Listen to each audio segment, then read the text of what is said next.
ప్రార్థనలు దుఆలు ఖచ్చితంగా స్వీకరించబడే 10 పవిత్ర సమయాలు. మొట్టమొదటిగా తహజ్జుద్ సమయం. అంటే రోజు రాత్రి చివరి భాగం. ప్రవక్త వారు ఇలా అన్నారు, ప్రతి రాత్రి చివరి 3వ భాగంలో అల్లా నేరుగా ఆకాశపు లోకానికి దిగుతాడు మరియు ఇలా అంటాడు, నాకు దుఆ చేసేవారెవరు, నేను స్వీకరిస్తాను, నన్ను పిలిచేవారెవరు, నేను స్పందిస్తాను. సహీ బుఖారీ హదీస్ నంబర్ 1145 మరియు సహీ ముస్లిం హదీస్ నంబర్ 758. ఆ సమయం ఏంటంటే తెల్లవారుజామున ఫజర్కి ముందు. అయితే ఈ తహజ్జుద్ సమయంలో దుఆ చేయడం ఎలా అలవాటు చేసుకోవాలంటే, ఫజర్ నమాజ్ అజాన్ కంటే ముందు నిద్ర మేల్కొని ముందు 2 రకాతుల నమాజ్ చదివి దుఆ చేయడం మొదలు పెట్టాలి. ఆ తర్వాత నెమ్మదిగా 8 రకాతుల వరకు మనం అలవాటు చేసుకోవచ్చు. ఇక రెండోది, అజాన్ మరియు ఇకామత్ మధ్య దుఆ స్వీకరించబడుతుంది. ప్రవక్త వారు ఇలా అన్నారు, అజాన్ మరియు ఇకామత్ మధ్య చేసే దుఆ తిరస్కరించబడదు. తిర్మిజీ హదీస్ నంబర్ 212.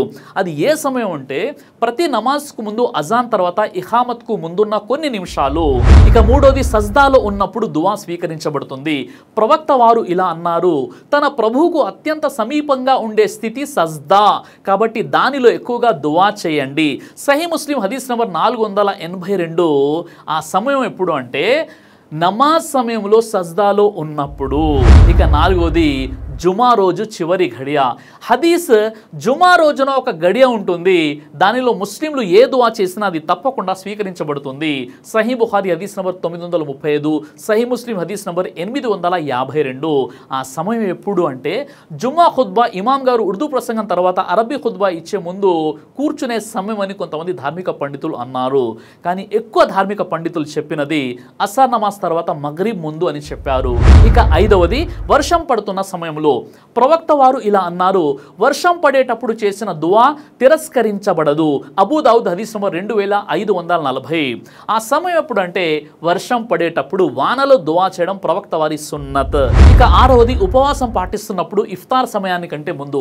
ప్రవక్త వారు ఇలా అన్నారు, ఉపవాస యొక్క దుఆ తిరస్కరించబడదు అతను ఇఫ్తార్ చేయడానికి ముందు చేసినట్లయితే. తిర్మిజీ హదీస్ నంబర్ 2526.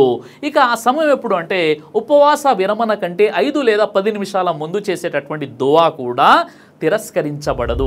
ఇక ఏడవది, నమాజ్ తర్వాత అంటే ఫర్జ్ సలాత్ అనంతరం. ప్రవక్త వారు ఇలా అన్నారు, ప్రతి ఫర్జ్ నమాజ్ అనంతరం మీరు చేసే దుఆ అది స్వీకరించబడే అవకాశం ఎక్కువగా ఉంటుంది. అబూ దావుద్ హదీస్ నంబర్ 1322. ఆ సమయం ఎప్పుడు అంటే ఫర్జ్ నమాజ్ ముగిసిన వెంటనే, ప్రత్యేకించి మనస్సుతో చేసే దుఆలు. ఇక ఎనిమిదవది, లైలతుల్ ఖద్ర్. రమజాన్ యొక్క 21, 23, 25, 27, 29వ రాత్రులు. ఖురాన్లో లైలతుల్ ఖద్ర్ ఒక్క రాత్రి అది 1000 నెలల కంటే ఎంతో శ్రేష్టమైనటువంటిదని అల్లాహ్ సుబ్హానహు వ తఆలా ఖురాన్లోని సూర అల్ ఖద్ర్ సూర నెంబర్ 97 ఆయత నంబర్ 1 నుండి 5లో ఆ విషయాన్ని తెలియజేశాడు. ఆ సమయం ఎప్పుడు అంటే రంజాన్ చివరి 10 రాత్రుల్లో, ప్రత్యేకించి 27వ తాఖరాత్ సందర్భంగా. ఇక తొమ్మిదోది, దుఃఖం, బాధ, ఒత్తిడితో చేసేటటువంటి దుఆ.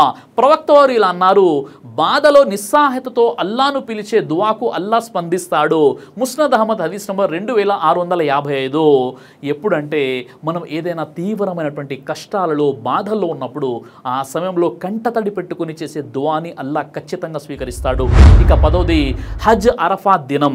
ప్రవక్త వారు ఇలా అన్నారు, అరఫా రోజున చేసిన దుఆ ఖచ్చితంగా స్వీకరించబడుతుంది. హజ్ దినాలలో ఆ రోజు అతి ఉత్తమమైనటువంటి రోజు. ప్రవక్త వారు కూడా అరఫా రోజున దుఆ చేసేవారు. తిర్మిజీ హదీస్ నంబర్ 3585. ఆ సమయం ఎప్పుడు అంటే 9వ దుల్హిజ్జా అరఫా రోజు జోహర్ నుండి మగ్రిబ్ నమాజ్ వరకు. ఇక 11వది, ఖురాన్ తిలావత్ అనంతరం.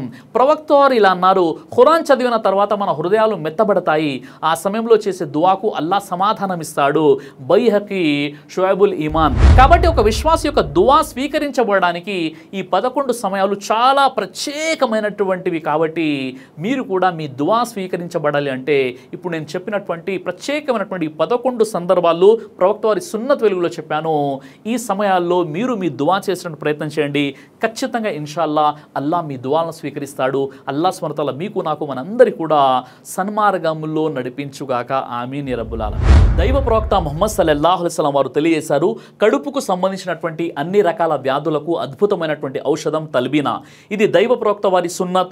మంచి ఆహారం, ఇమ్యూనిటీ బూస్టర్, ఇందులో షిఫా ఉంది. ఇది మంచి ఔషధంగా కూడా పనిచేస్తుంది కాబట్టి పిల్లలు అయినా పెద్దలు అయినా ఎవరైనా దీనిని ఉపయోగించవచ్చు. అలాగే ఖురాన్లో దైవం తెలియజేశాడు తేనెలో మీకు స్వస్థత ఉంది అని. కాబట్టి స్వచ్ఛమైనటువంటి ఫారెస్ట్ హనీ కోసం మీరు సంప్రదించండి.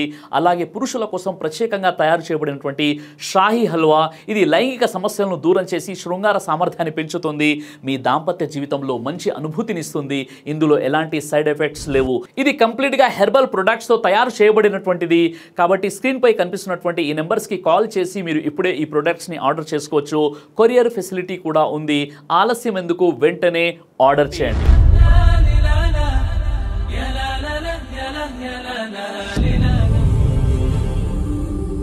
బ్రదర్ సిరాజ్ అని యూట్యూబ్ ఛానల్ని మీరు సబ్స్క్రైబ్ చేసినట్లయితే ఇన్షాల్లా దైవచిత్తం అయితే మీకు వీడియోస్ వస్తుంటాయి. అదేవిధంగా బ్రదర్ సిరాజ్ అనేటటువంటి ఫేస్బుక్ని కూడా లైక్ చేయడం వల్ల మీకు వీడియోస్ వస్తుంటాయి.